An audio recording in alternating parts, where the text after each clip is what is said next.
would like to say something. Go ahead. I'm innocent. You all, you're garbage. Miss Thaler, I don't know that that's appropriate here. I'm sorry that I couldn't provide the help that I needed for my child, and I've lived with this for the rest of my life, and all I can do is try every day to be a better person, a better mother for my two daughters. And what caused you to do this today? My husband wanted a divorce and wanted to take my kids. I won't let him have my kids. Mothers are supposed to be some of the most caring and loving people on the planet.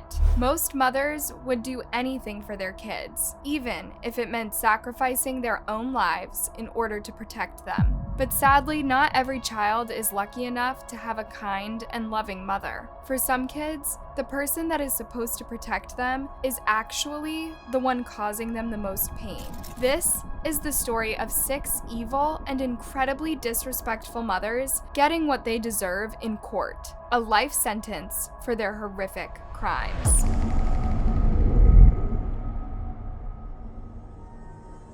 Tragically, a lot of people end up getting divorced. It is a sad fact of life, but few of them respond to their divorce as this Indiana mother did. On November 17th of 2016, Brandy Warley went on a killing spree. The day before, her husband, Jason Warley, had filed for divorce from her. On that tragic day, Jason was awoken to the horrific sound of screaming. It was his mother-in-law, and she had just made a terrible discovery. Brandy had killed the couple's 2 young children and then attempted to kill herself. Thaler and Charlie Warley were only 1 and 3 years old, respectively. Brandy admitted that she killed them so that Jason would not be able to get custody of them. She called 911 to confess what she had done. She seemed bizarrely calm.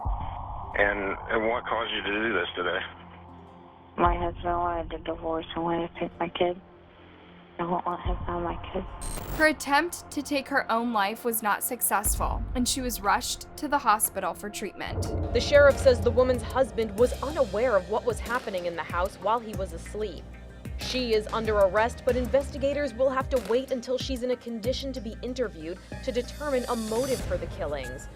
Officials say they had never been called to the house before, but court records show the couple filed for divorce the day before the incident. News of the tragic murders spread quickly throughout the community, shocking the small town of Darlington, Indiana. The population of this town was only around 700, and many people knew of the Warley family. They could have never anticipated this, though. The mother told police that she killed her own 2 children in their family home.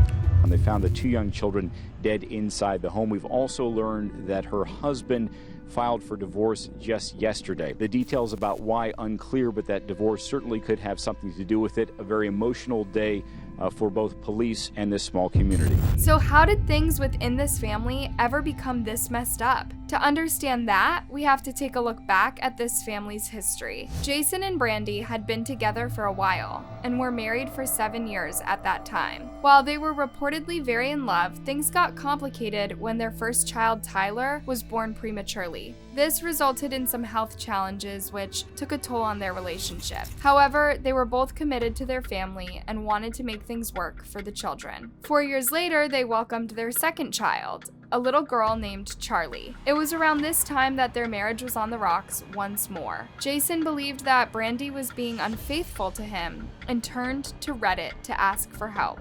Brandy had been cheating on him with their neighbor. Jason received a lot of advice from the internet and ultimately made the decision that he wanted to divorce his wife. He made his plan clear to Brandy in November of 2016. The night before the killings occurred, it was relatively normal. Both Jason and Brandy attended a dance program that Charlie was a part of. They had dinner together as a family at home, and later that evening, Brandy told Jason that she was going to run to the store to get art supplies that Thaler needed for school. But what she actually went out to get was a weapon, and Jason had no idea. That night, Jason tucked his 2 children into bed like normal, all the while not knowing that this would be the last time he would be seeing them alive ever again. The next morning, Brandy carried out the terrible killings, attacking her 2 children that trusted her completely. She then used the weapon on herself and called her mother to tell her what she had done. Law enforcement would later arrive at the house to a very gruesome and disturbing scene. Brandy was arrested and charged with the deaths of both of her kids. She reportedly appeared emotionless and stayed that way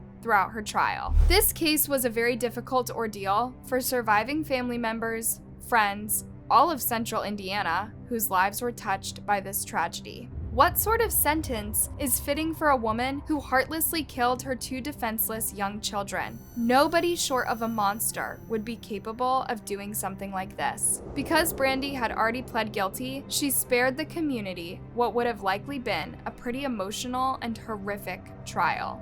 Brandy Warley was sentenced to 120 years for the deaths of her children, 7-year-old Tyler and 3-year-old Charlie. For various reasons, it wasn't a death penalty case, and it made it easier to resolve. So I can't say that the sentence is unfair. Just some things don't have an explanation.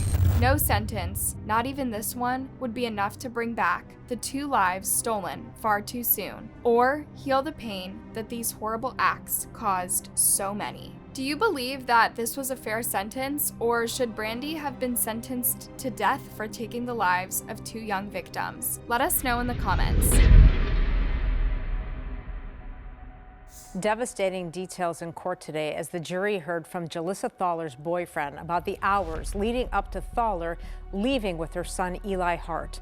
No one would see the 6-year-old alive again after that. The next horrific case took place in Minneapolis, Minnesota. It was May of 2022, and Julissa and the father of little Eli, a man named Torrey Hart, were in the midst of a brutal custody battle over the little boy. This battle would take a horrible and tragic turn. Julissa was arrested after someone called 911 to report that she was driving a vehicle with a shattered window and a blown-out tire. When she was pulled over by law enforcement, Eli's body was found inside the vehicle. Robert Pickerian is the former boyfriend of Julissa. She was initially arrested too, but was released when law enforcement realized he didn't have anything to do with what happened to Eli. He did come forward in court to share what he says went on prior to Eli's death. These images from 11:22 p.m. on May 19, 2022 are the last showing 6-year-old Eli Hart alive. In heartbreaking testimony today, Robert Pickerian filled in gaps for the jury about what happened leading up to those images and what happened when Eli's mother, Julissa Thaler, returned to the apartment the next morning. Robert appeared incredibly emotional while in the courtroom. Pickerian testified while choking on tears that he and Eli were playing with kittens in Thaler's apartment at 11 p.m. on a school night when Eli started to get rowdy. Mom didn't like that, so she started hitting him, Pickerian testified. He then told the jury that as he went to bed, Thaler brought her shotgun down to the car, came back and grabbed Eli and left. When he woke up the next day, he found Thaler doing laundry, but there was no sign of Eli. He assumed the little boy was at school. When he asked her where she had gone the night before, she gave him only a vague answer, saying that she had to go do something. What she had actually done was kill her own son in cold blood. He did not immediately sense that anything was wrong. In fact, he did not believe that Julissa was truly capable of really hurting her son at all. Now, Pickerian's opinion of Thaler has since changed. He told me after his testimony today that he wants nothing to do with her. He hopes she gets what she deserves, and he hopes that she rots in prison. Despite the fact that she pled guilty in Eli's death, a jury would end up convicting Julissa. At her sentencing, she was given the opportunity to speak if she wanted to, and the way she responded to this opportunity was pretty shocking. It was clear she showed no remorse. Ms. Thaler, you have a right to speak this morning if you'd like. You don't have any obligation to speak, but if you'd like to choose to speak, now is the time to do it. Yes, I would like to say something. Go ahead. I'm innocent. You all, you're garbage. That's all you're on. Ms. Thaler, I don't know that that's appropriate here. Even Julissa's own lawyer looked absolutely disgusted by her bizarre outburst. The judge remained calm despite the tense situation, but he still let her have it. All the while, she looked down and avoided eye contact while shaking her head in disbelief. What I can't imagine, nobody can imagine, is when the person that takes a child from the world is the one that brought that child But that is what the jury concluded you did, and I respect the jury's judgment, and I respect Minnesota's decision about what the appropriate consequence is. Nothing I do would bring justice to this situation. Nothing I do would relieve any of the pain that you caused by doing that. Eli Hart's stepmother and father also had the opportunity to speak at the sentencing. They wiped away tears while recalling how empty their lives would be without the bright light that Eli shared. No one should ever have to feel this kind of pain or experience this kind of trauma. But we have been sentenced to a lifetime of this pain, confusion, grief, sorrow, and trauma. A lifetime without Eli. The little boy who would laugh and giggle and squeal so hard when he and his dad would play at the park. It's a sound I hope never fades from our memory. The little boy who rescued a panfish that was stuck on shore when he was fishing with his dad. They made it clear through their statement that Eli was a kind-hearted boy with a great love and respect for all kinds of life, even insects. This was sadly a respect that his mother did not have. The little boy who would tell me not to be scared of bees, that they were nice and we need them. The little boy that loved being on his dad's shoulders. The little boy who, when we asked him, "Who loves you the most?" would always reply, "You both do." There are no more triple hugs. No more "I love you." No more memories to be made. Just emptiness. One of the most shocking and tragic aspects of this case is that a judge had awarded Jalissa full custody of Eli just a little over a week before she took his life. It was clear to everyone in the courtroom that where he really belonged was with his father and stepmom, who truly loved and cared for him, not his monster mother. The judge presiding over this case was very moved by the statement provided by Eli's father and stepmother because he had a little boy of his own, and this was personal to him. When you were testifying over there about how Eli was everything to you, everyone in the courtroom felt your pain. And I went home that night and, things happen. Picture pops up. It's me and my son. He's about 6 years old, missing some teeth. Goofy like Eli, and even everything to me too. And as I looked at that picture, I understood better that you're living out the nightmare of every parent. Jalissa will be spending the rest of her life behind bars with no possibility of parole. Those who loved Eli are serving their own sentence as well. It is a life of missing this little boy whose life was stolen at such a young age. Meanwhile, Eli's father has filed a wrongful death lawsuit against the county for awarding custody of the little boy to the woman who would ultimately take his life. Guilty on multiple counts. A judge reached a verdict today saying Shena Gardner was able to appreciate the culpability of her actions when she stabbed her 4 young children to death. This verdict rejects her defense team's argument that she was insane at the time and wasn't fully aware of her actions. It's hard to imagine taking the life of just one child, and if possible, even more unimaginable to try to kill 5 of them. But that is what this Tennessee mother, Shena Gardner, did on the 1st of July, 2016. The 34-year-old took the life of 4-year-old Caitlyn Gardner, 2-year-old Sara Gardner, 2-year-old Sevilla Gardner, and 2-month-old Yazzie Gardner. She had one more child, a 7-year-old named Dallin, who she tried to hurt as well. However, he managed to escape his family's apartment and make it to safety. He was the only child to survive. Dallin managed to flag down a neighbor and tell him what was going on. The neighbor then alerted the authorities. Around this time, he saw Shena step out of her apartment holding the weapon she had just used on her children. When she saw him looking at her, she quickly went back into her apartment. When law enforcement arrived at the scene, they found the bodies of all 4 children. They were declared dead. Shena was arrested and charged not only in their deaths, but also for child neglect and child endangerment as well. What could make a mother of 5 snap like this? Her family says it must have been some sort of mental health episode and that she was clearly not herself at the time. Shena's husband would later tell law enforcement that she had been acting strangely during the weeks leading up to the awful crime. She was being paranoid and thought that someone was out to get her and her family. But the judge presiding over the case did not buy the mental illness defense. Gardner looked down, emotionless, as Judge James Lammy read his decision. The verdict was Lammy's to make, as Gardner did not have a jury trial. Judge Lammy acknowledging he believes Gardner does have mental illness, but did not believe she was going through a psychological episode at the time of the murders. Her defense team argued she was. Her defense says that she is a paranoid schizophrenic who truly thought that by taking her young kids' lives, she was saving them from some sort of horrific, torturous death. Whatever was going on in her head on the day of the killings, it doesn't seem like much has changed, and she has never appeared to be very remorseful in court, even smiling in her mugshot after just wiping out nearly her entire family. At the end of the day, prosecutors were pleased with the guilty verdict that the judge decided upon because it was a step closer in their effort to get justice for these 4 innocent little kids. What was the biggest piece of compelling evidence that she knew what she was doing? We felt that we've always said that she has mental disease generally.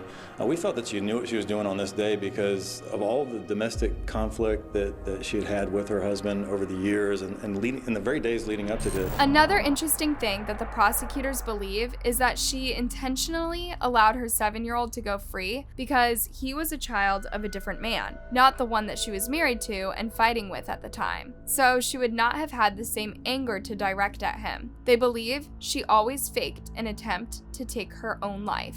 I mean, there's really no words for what was witnessed. I mean, you could see with the responding officers all these years later and, their emotion, and it's like it was yesterday for them. Clarence Dixon, a childhood friend of Shena's husband, Martin Gardner, discussed how there's no way for us to ever know for sure why this tragedy happened. People ask why. Well, were there signs prior? Like when the signs were shown, were they thoroughly looked into? Friends like Clarence Dixon are having to deal with the same questions. He grew up with Martin Gardner. He's a brother to me. Dixon is a realtor and says he was working with the Gardners to buy their first home during a recent showing. I didn't see any signs or any, things to show that there may be any. What punishment is harsh enough for a woman who killed 4 of her own children? It was up to the judge to decide Shena's fate. We've got some breaking news for you right now. We're hearing from the district attorney appointed to the Shena Gardner case. Gardner was found guilty and sentenced to 51 years, essentially life in prison, for killing her 4 children. Now, after 51 years, Gardner is eligible for parole. It is quite likely that she will never live long enough to see life as a free person again. If she does, she will be a very old woman at the time. After all, some people have received harsher sentences for far less evil acts than what she committed. Nevertheless, the prosecutor was satisfied with the sentence. So I think it represents justice for all 4 of those little babies. Also for Martin Gardner, who's here today, the father of those children. So we feel like it was a just sentence.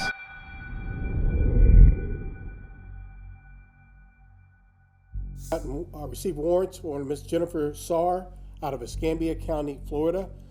At the time, she was a CCU student at the time of the incident. Warrants have been issued for homicide by child abuse. And a lot of this was a result of scientific evidence that came to light with our Horry County Police Department. SLED has confirmed that Ms. Sara is the biological mother of baby boy Horry. This is the story of Jennifer Sara and baby boy Horry. I still remember that day. I remember being out there and seeing the child. That day, that child was found in a bag in a box on the side of Meadowbrook Drive, not too far from my home at the time. Autopsy showed the child was alive and viable when it was placed there. In 2008, someone near the Myrtle Beach area of Horry County, South Carolina, made a disturbing discovery. It was a box that had been wrapped up in a tote bag. But what was disturbing was what was inside: the body of a tiny boy that had been abandoned. The child was believed to have been alive when he was placed in the box. Nobody knew who the boy was, who his parents were, or why he had been abandoned. With not enough to go off of, the child was referred to simply as Baby Horry for 11 years. But then, in March of 2020, there was a breakthrough in the case. Scientific evidence revealed the birth mother of the child to be Jennifer Sara. She was arrested and charged with abandoning the child, which ultimately caused his death. She later pleaded guilty and said that she had not known she was pregnant before giving birth to the child. 12 years after a baby boy was found by utility workers in Horry County, the child's mother has been arrested and charged in his death.